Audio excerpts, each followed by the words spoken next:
One of the things that my mother told me is to always have a connection and believe in something.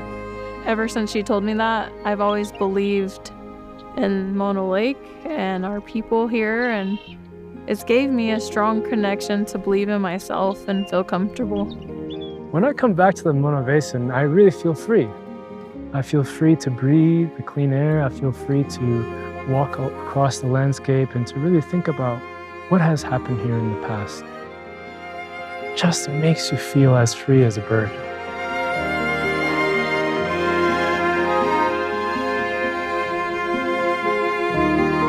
Mono Lake is a refuge for the world. It's a place of peace and tranquility and solitude. And I think it's so important right now that we have places like this that heal people, a place to come to break that tightness in themselves and to open themselves up to the ancientness of Mono Lake. Mono Lake has seen so much and borne witness to so much and persisted for so long. It gives people hope that we can work together to make it a very positive future. Mono Lake inspires us to be our best selves.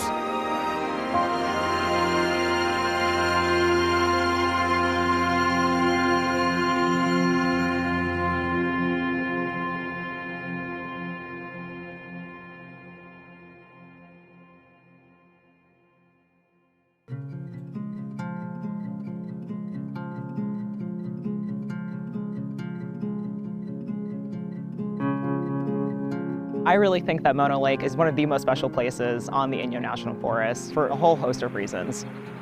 Perhaps most importantly, that this was and still is the homeland for the Kazetica people.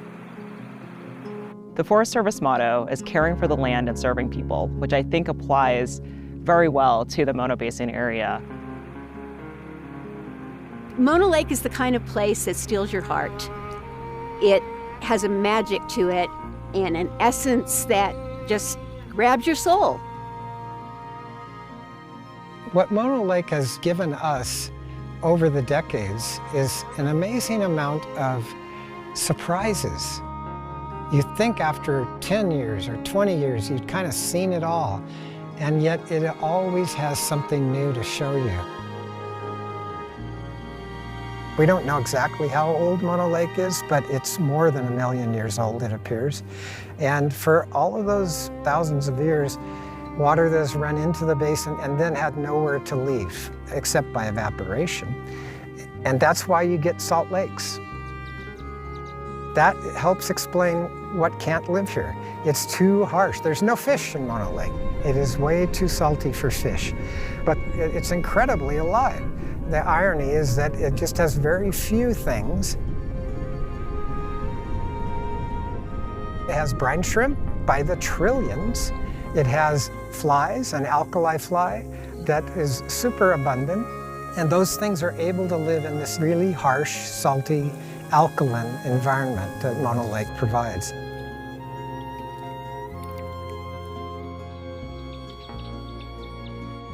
One of the special ingredients of the Mono Basin are the tufa towers and tufa mounds that you see along the shore, and also up higher elevations marking previous lake stands. Tufa is a calcium carbonate rock, and it forms at the site of spring water and lake water mixing. Springs bring calcium, lake water brings bicarbonate, and the two mix together and they form calcium carbonate.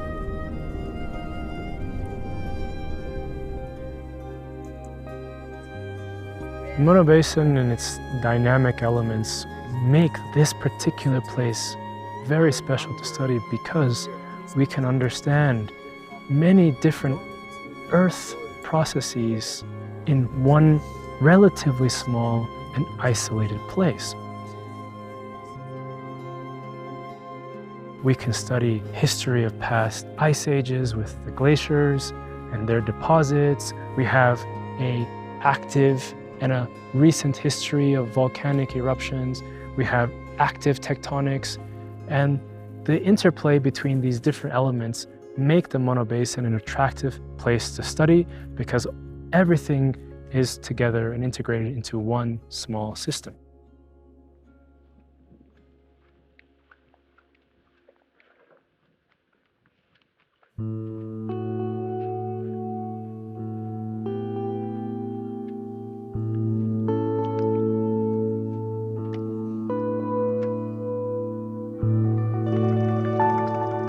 My name is Ryan Carl, and I'm doing phalarope research at Mono Lake.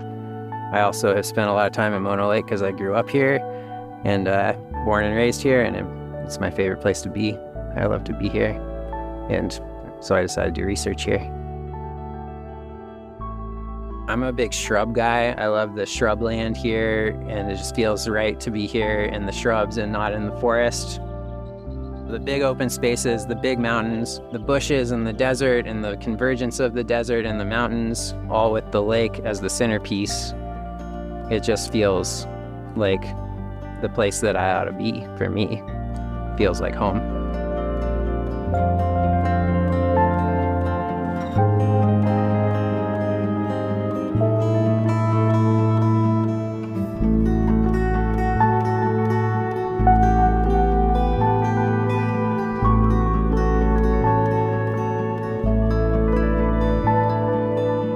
Mono Lake is a special place for birds, primarily I think because it's this gigantic food source in the middle of a gigantic desert. For say the phalaropes or the grebes that are coming here, especially the phalaropes, I think a good analogy is if you were to be taking a road trip where you're going to drive from Canada down to Argentina, and there was only one place that you could stop the whole way where you could get any food, and you weren't able to carry any food with you. You would want to stop at that place and stay there for a long time and eat a lot of food before you went on your way. And that's what Mono Lake is like for the migratory birds. They're going on a journey of thousands and thousands of miles, and they need this one place that has the right food for them, where there's tons of that food, and that makes it this just immensely important gas station for them, and they're going to keep going on.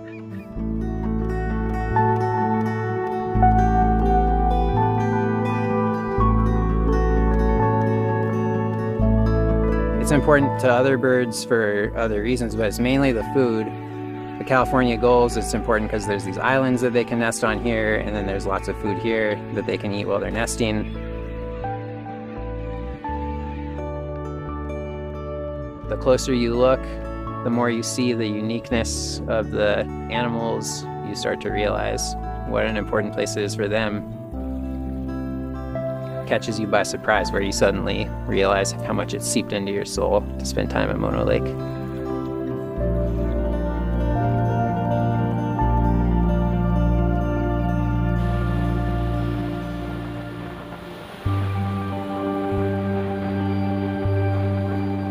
What I wish people knew is that if you just take a little more time to go a little deeper, there's so many amazing things, really hidden in plain sight almost, about Mono Lake.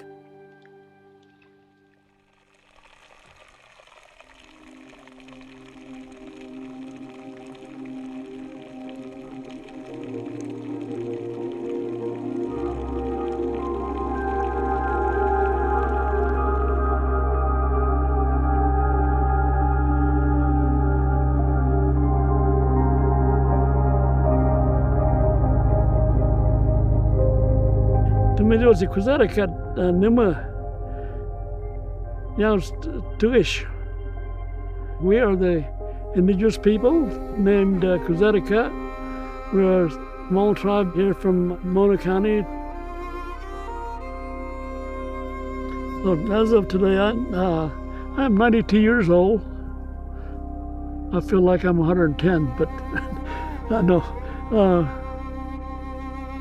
Dad was Frank, my mother's Betsy, and I had 4 sisters. I had 2 brothers, and we all lived in this one little house there at Farrington, where I was born. And our bed was the floor, and my mom and dad had their room, their bed. But us kids, we had a bedroll. We are what they were called as Kuzarika. That means we eat this larva out of this Mona Lake. That's what we're named after. The brine fly, or the larvae, was our main food. It was almost every summer when people, or most of the women, went out and gathered the kuzabi, the brine fly.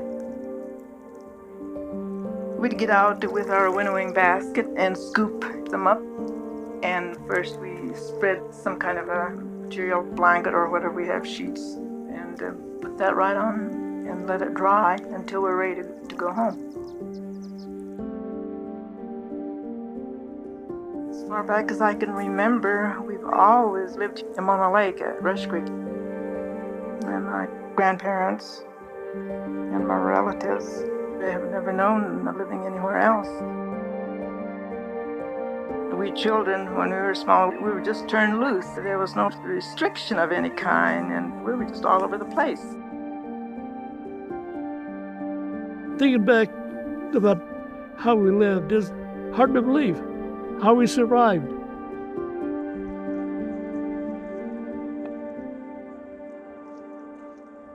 This grave here is my grandma.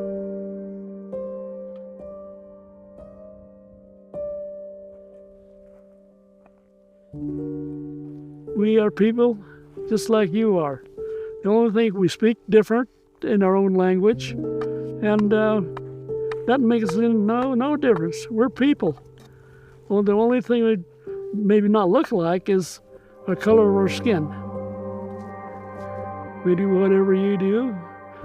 Maybe some of you do it a lot better than we do, but we try. Somehow we'll achieve what we want to achieve someday, one day.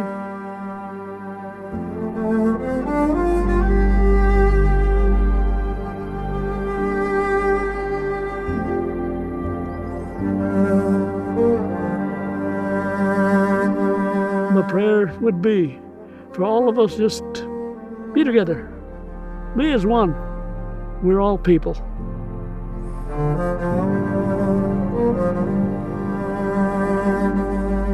We are the native first American of this country. We've been here and we're going to stay here. You know, God put us here to get along somehow, hopefully, but it didn't happen. And that's how it became that our people was nailed down from wars back when. We were treated not quite as good as some other people. We never have forgotten it. Let's try to forget this and let's just carry on. Maybe the best will happen for us.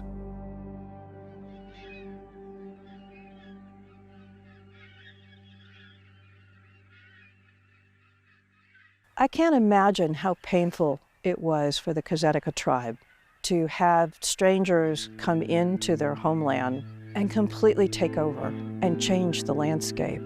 It started with the miners and the settlers, but the really dramatic changes occurred when the city of Los Angeles decided it needed more water to support its population's growth, and so built an aqueduct that first extended into the Owens Valley, taking all the water from those streams and the Owens River, and then in a second phase extended the aqueduct up into the Mono Basin, diverting 4 of the 5 tributary streams that flowed into Mono Lake.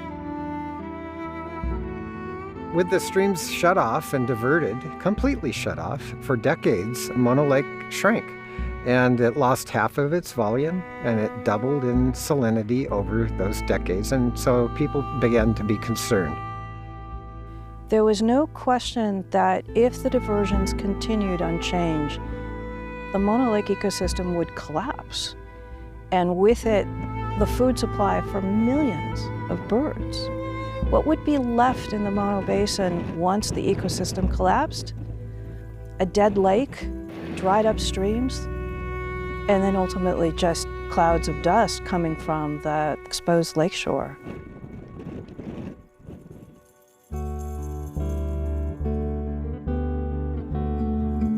To save a place, it has to be known. And one of the things that happened here at Mono Lake was we welcomed the world through the state park, through the scenic area, through the visitor center where you're watching this film today. The stars aligned to bring in the right people at the Mono Lake Committee and the right passionate citizens that rose up and wrote letters. It was just this wonderful collaboration of people that cared about this lake that made it happen. Returning that water to the lake not just brings the creeks back, but it helps bring Mono Lake back. And that's one great thing that we're watching, and we're hoping for full recovery of Mono Lake's elevation so that it stays alive. We always have a choice to make the world a better place. We are connected with this planet in ways that if we do not make the choices to improve the ecosystems and the health of places like Mono Lake, then we not only lose them, but we also lose ourselves. Mono Basin is a place that's rich in history, culture, natural beauty, as you can tell, but also environmental marvels. Over the years, LADWP has been dedicated to improving the Mono Basin. We've done that by changing our operations, but also by investing in dozens of environmental restoration projects. For many Los Angeles families, I think what I'd like to make sure that they know is that at the end of their tap, on the other end, there is a lake, and that we need to do everything to conserve and protect it. I think that Mono Lake has a lot to teach us about the power of collaboration in conservation efforts. The history of the Mono Lake area is one where we have stakeholders coming together from different points of view and coming together to find solutions and a path forward to protect an area that is just so important ecologically and culturally, and an area that is beloved by so many people. I hope that those efforts continue into the future.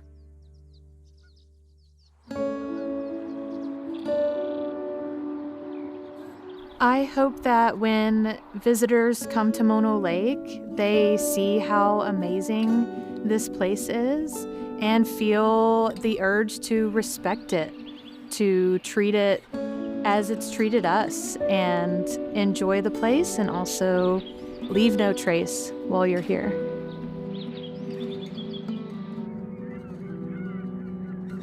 There are lots of opportunities for visitors to recreate in the Mono Basin. The best place to see the amazing Tufa Towers is at South Tufa. You can also check out Old Marina, the boardwalk at County Park for different views of the lake. Panem Crater, which is nearby, offers amazing views from the top of the crater overlooking Mono Lake.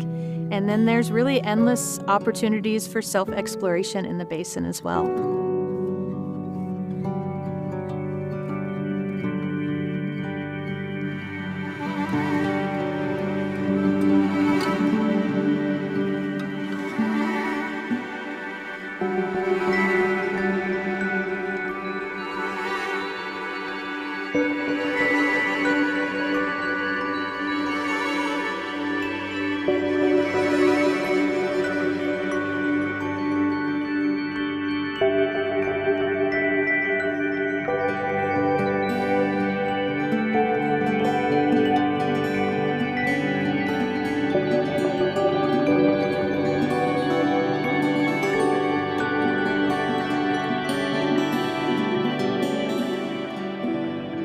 Growing up here, a lot of my relatives would just take me out exploring, and It kept me very balanced and connected to my cultural roots without me even realizing it.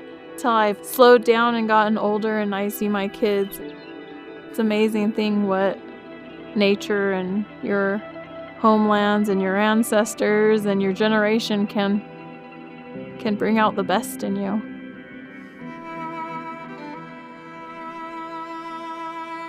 Definitely know that every step you take now on our homelands once was a grandmother, a daughter, a child that was there before you. Sad story, they're not there no more, but we still are in a different way. And as much as this land is our homeland, it is yours, so you should care for it as it cares for us. And tread lightly, respect it how you would want someone to respect your own mother.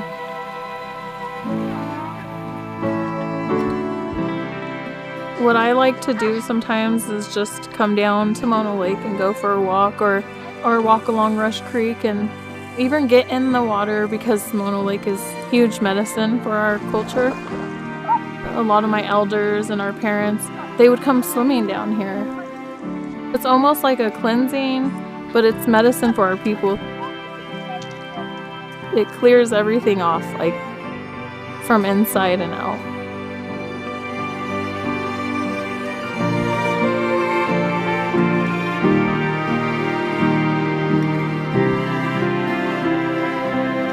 The one thing that our family really enjoys doing is taking their shoes off and walking. It gives them a strong connection to our people and to our home. You could sit there and have a little conversation with like an old soul, but a young child.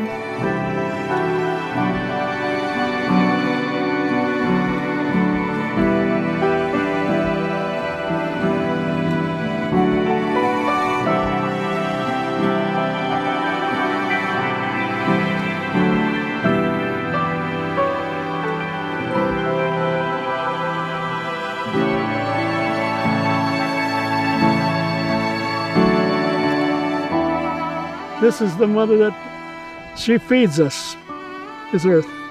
Wasn't for this earth, where would we be? Let's keep as good as we can. Keep what we got. And I urge you, please take care of her.